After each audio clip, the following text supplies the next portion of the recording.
আসসালামু আলাইকুম। আমরা এখন দেখব বাংলাদেশ ন্যাশনাল ক্যাডেট কোর অধিদপ্তরের অফিস সহকারী পদের এমসিকিউ পরীক্ষার গণিত অংশের প্রশ্ন সমাধান। আমাদের চ্যানেলটির সাথেই থাকুন। আমরা প্রতি পরীক্ষার পর চেষ্টা করি সেই পরীক্ষার প্রশ্নের গণিত অংশের সমাধান ভিডিও আকারে আপলোড করার জন্য। অঙ্ক শুরু হবে ৪১ নম্বর অঙ্ক দিয়ে। ৪১ নম্বর অঙ্কে বলা ছিল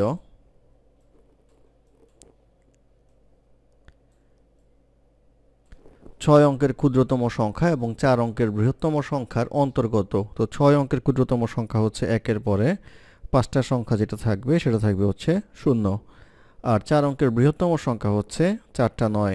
তাহলে এটা যদি আমরা পার্থক্য বের করি, পার্থক্য বের করলে আসবে হচ্ছে ১০০০০৯, অর্থাৎ ৯০,০০১ হবে হচ্ছে এই প্রশ্নের উত্তর। তারপরে প্রশ্ন নাম্বার ৪২। নাম্বার ৪২-এ বলা আছে ১ থেকে ১০ পর্যন্ত সংখ্যাগুলোর সমষ্টি কত। ১ থেকে ১০ পর্যন্ত সংখ্যাগুলোর সমষ্টির সূত্র হচ্ছে n × n + 1/2।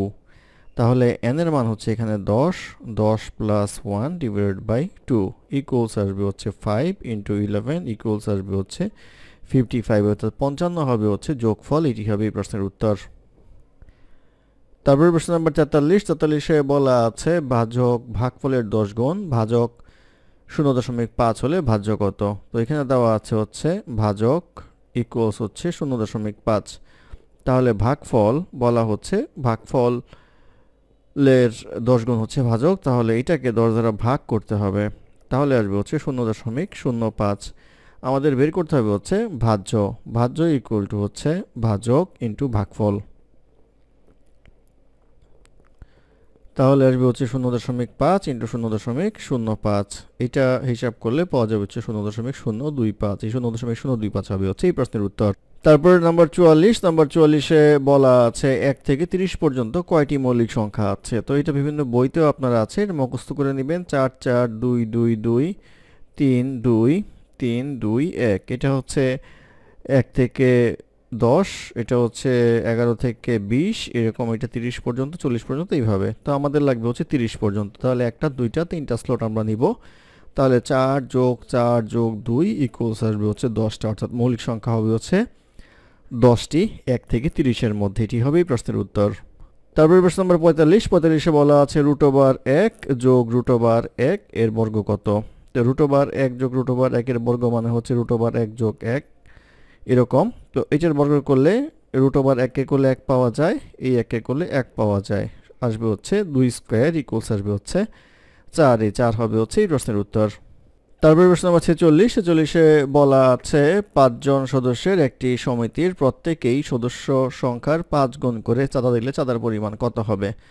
তো ৫ জন সদস্য, তার ৫ গুণ করে চাঁদা, তাহলে এটা হচ্ছে চাঁদা আর সদস্য সংখ্যা হচ্ছে আমাদের ৫ জন, তাহলে পরিমাণ হবে হচ্ছে ১২৫। চাঁদার পরিমাণ এটা সদস্যের সংখ্যা, এইটা আসবে হচ্ছে মোট চাঁদার পরিমাণ ১২৫। এটাই প্রশ্নের উত্তর। তারপরে প্রশ্ন নাম্বার ৪৭। ৪৭-এ বলা আছে ৩টি ক্রমিক সংখ্যার যোগফল ৩৩ হলে তাদের গুণফল কত। ৩টি ক্রমিক সংখ্যার যোগফল যদি আপনি হিসাব করেন তাহলে মাঝখানের সংখ্যাটা হবে হচ্ছে তার গড়ের সমান, তাহলে ৩৩/৩ ইকুয়ালস আসবে হচ্ছে ১১। এই ১১টা হবে হচ্ছে মাঝখানের সংখ্যা, তাহলে আগের সংখ্যা হবে হচ্ছে ১০, পরের সংখ্যা হবে হচ্ছে ১২। তাহলে ১০ × ১১ × ১২, এটা গুণ করলে পাওয়া যাবে হচ্ছে ১৩২০। এই ১৩২০ হবে হচ্ছে এই প্রশ্নের উত্তর। তারপর প্রশ্ন নম্বর ৪৮। ৪৮-এ বলা আছে কোন ভগ্নাংশটি ক্ষুদ্রতম। এখানে অপশন থেকে দেখা যায় হচ্ছে ১৪/১১ হচ্ছে ক্ষুদ্রতম, এটাই এই প্রশ্নের উত্তর। তারপর প্রশ্ন নম্বর ৪৯। ৪৯-এ বলা আছে এক ব্যক্তি তার আয়ের ২/১ অংশের পরিবর্তে ৩/১ অংশ ব্যয় করলে ৫,০০০ টাকা কম খরচ হতো, তার আয় কত। তাহলে এই যে পার্থক্যটা ২/১ বিয়োগ ৩/১, এটা হচ্ছে তার খরচের যে পার্থক্য, এটা আসবে হচ্ছে ৬, ৩ - ২ ইকুয়ালস আসবে হচ্ছে ৬/১। ৬/১-এর পার্থক্য হলো খরচে। তো ৬/১-এর পার্থক্যের জন্য তার টাকার পরিমাণ হয় হচ্ছে ৫,০০০ টাকা। তাহলে সম্পূর্ণর জন্য আসবে হচ্ছে ৬ × ৫,০০০ ইকুয়ালস আসবে হচ্ছে ৩০,০০০। ৩০,০০০ টাকা হবে হচ্ছে এই প্রশ্নের উত্তর। তারপরে প্রশ্ন নম্বর ৫০। ৫০-এ বলা আছে পানি ভর্তি একটি বালতির ওজন ১২ কেজি, বালতির অর্ধেক পানি ভর্তি হলে তার ওজন হয় ৭ কেজি, শুধু বালতির ওজন কত। তো আমরা ধরে নিই হচ্ছে বালতি প্লাস ওয়াটার, এইটা মিলিয়ে হয় হচ্ছে ১২ কেজি, আর বালতি প্লাস হাফ ওয়াটার মানে হচ্ছে ০.৫ ওয়াটার ইকুয়ালস হচ্ছে ৭ কেজি। তাহলে এটাকে যদি আমরা 2 দ্বারা গুণ করি ইকুয়েশনটাকে, তাহলে আসবে হচ্ছে 2 বালতি প্লাস ওয়াটার ইকুয়ালস আসবে হচ্ছে 14 কেজি। আর উপরের সমীকরণ বালতি প্লাস ওয়াটার ইকুয়ালস আসবে হচ্ছে 12 কেজি। এটা বিয়োগ করলে পাওয়া যাবে বালতি ইকুয়ালস 2 কেজি, অর্থাৎ বালতির ওজন হবে হচ্ছে 2 কেজি। এটি এই প্রশ্নের উত্তর। তারপরে প্রশ্ন নম্বর 51তে বলা আছে একটি আয়তক্ষেত্রের পরিসীমা 40 মিটার এবং প্রস্থ 5 মিটার হলে দৈর্ঘ্য কত?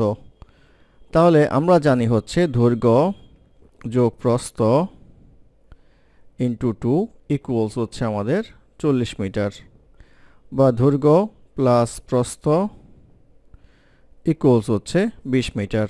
তাহলে জিজ্ঞাসা করা হচ্ছে দৈর্ঘ্য ইকুয়ালস 20 মাইনাস প্রস্থ ইকুয়ালস আসবে হচ্ছে 20 মাইনাস 5 ইকুয়াল আসবে হচ্ছে 15। 15 হবে হচ্ছে এই প্রশ্নের উত্তর। তারপর প্রশ্ন নম্বর 52। নম্বর 52তে বলা আছে a minus b by A b plus b minus c by b C plus c minus a by c a equals what? তো এটা লসাগু করলে আসবে হচ্ছে এ বি সি, তাহলে এটা যদি গুণ করি তাহলে C into A minus B plus A into B minus C plus B into C minus A. তো এটা করলে আসবে হচ্ছে A B C A C minus B C plus A B minus A C plus B C minus A B.